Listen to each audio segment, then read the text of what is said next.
നിങ്ങളുടെ favourite shows ഇനി ഒരിക്കലും മിസ്സാവില്ല. ഇപ്പോൾ C5 കാണും നിങ്ങളുടെ ഫേവറേറ്റ് ഷോസ് തികച്ചും സൗജന്യമായി. സത്യ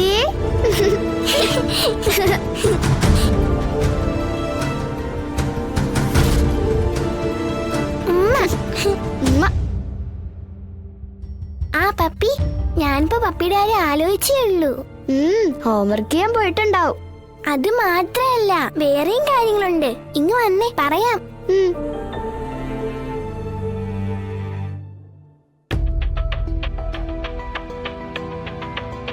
എന്തൊക്കെയോ കുഞ്ഞേച്ചി ഇവിടെ നടക്കുന്നേ? സത്യയുടെ അച്ഛനായിട്ട് വന്നത് ആരാ? സത്യമ്മയുടെ ചോദ്യത്തിന് മുന്നിൽ എനിക്കൊന്നും പറയാൻ പറ്റുന്നില്ല. ഞാൻ ഈ വീട്ടിലെ അല്ലെന്ന് അവര് ചോദിക്കുന്നേ.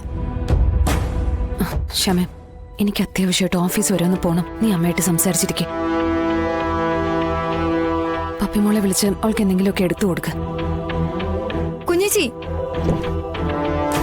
കുഞ്ഞേച്ചി, ഞാൻ ചോദിച്ചതിന് കുഞ്ഞേച്ചി മറുപടി പറഞ്ഞില്ല. പറ കുഞ്ഞേച്ചി, സത്യയുടെ അച്ഛനായിട്ട് വന്നത് ആരാ? ക്ഷമ, ഇല്ല, ഞാൻ വിശദമായിട്ട് പറയാം. പക്ഷേ ഇപ്പൊ ഒന്നിനും സമയമില്ല. രാമേട്ട, വണ്ടി എടുത്തു.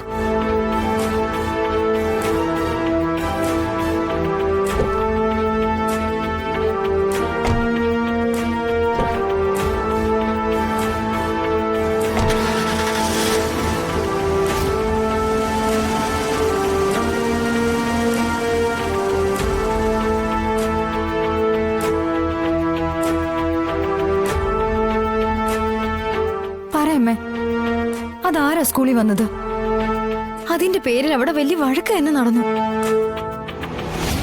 നമ്മുടെ കുടുംബക്കാരെ അടക്കം സത്യമ്മ പറഞ്ഞ ചീത്തയ്ക്ക് കൈയും കണക്കുമില്ല. ഈ ഒരു പ്രശ്നം കാരണം വിഷ്ണുവേട്ടനും സത്യമ്മയുടെ കൂടെയാ. നീ ശാലിനിയോട് തന്നെ ചോദിക്ക്, അല്ലാതെ എനിക്കൊന്നും പറയാനില്ല. അമ്മേ,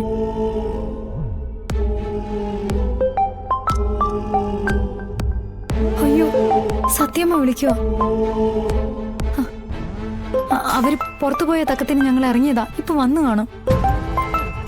പപ്പി, പപ്പി, എന്താ മോർണിംഗ് വന്നേ, നമുക്ക് പോവാം. നീ ഫോൺ എടുക്ക്, എന്നിട്ട് പുറത്തുമില്ലാണെന്ന് പറയേ. ഇപ്പൊ തന്നെ എത്തുമെന്ന് പറ. ഓ, ഇനി വിളിച്ചിട്ട് ഫോൺ എടുത്തില്ലെന്നും പറഞ്ഞ ആ ഒരു വഴക്ക് വേണ്ട. സത്യമേ, ശ്യാമി, നീ ഇത് എവിടെയാ? ഞാൻ പുറത്ത് കുറച്ച് സാധനങ്ങൾ വാങ്ങിക്കാൻ വന്നതാ സത്യമേ. എന്ത് സാധനങ്ങൾ? പപ്പിക്ക് 2-3 ബുക്ക് മറ്റും വാങ്ങിക്കാനാ. ശരി, എന്നാ പെട്ടെന്ന് മേടിച്ചോണ്ട് വാ. ശരി.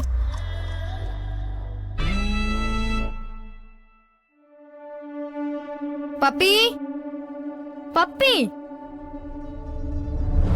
എന്താ അമ്മ വിളിച്ചേ? വാ, നമുക്ക് പോവാം. ഇപ്പൊ തന്നെ പോണോ? വാ, പോവാം. ഇത്ര പെട്ടെന്നോ? കുറച്ച് കഴിഞ്ഞിട്ട് പോവാമ്മേ. ദേ, സത്യം അവിടെ തിരക്കുന്നുണ്ട്. വൈകിയ വഴക്ക് കേൾക്കും. വാ. ടാറ്റ സത്യം. ടാറ്റ. പോയിട്ടോ. വാ.